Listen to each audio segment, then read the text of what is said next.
ঢাকায় নায়ক সাকিব খানের সঙ্গে নিজের চমৎকার সব স্মৃতি সামনে আনলেন চিত্রনায়িকা রত্না কবির সুটি। সম্প্রতি বিনোদনমূলক অনুষ্ঠানে অতিথি হয়ে সাকিবের সঙ্গে নিজের কাজের বিষয়ে অতীতের কিছু স্মৃতি ব্যক্ত করেছেন নায়িকা।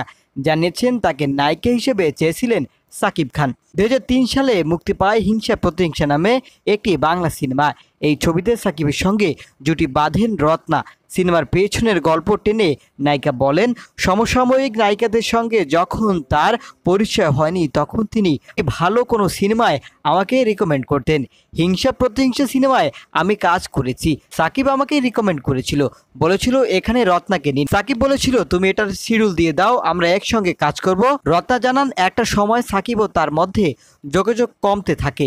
নায়িকা বলেন, হিংসা প্রতিহিংসা সিনেমার ওই সময়টা পর্যন্ত ঠিকঠাক ছিল, পরবর্তীকালে দেখা গেল আমার চেয়ে বেশি কমিউনিকেশন, আমার চেয়ে বেশি অ্যাডজাস্টমেন্ট অন্য কোথাও হয়ে গেছে সাকিবের, তখন সে অন্য জায়গায় কাজ করছে। এটা তার দোষ বলবো না, এখানে আমি হলেও তাই করতাম, যার সঙ্গে ভালো কিছু হতো তার সঙ্গেই কাজ করতাম।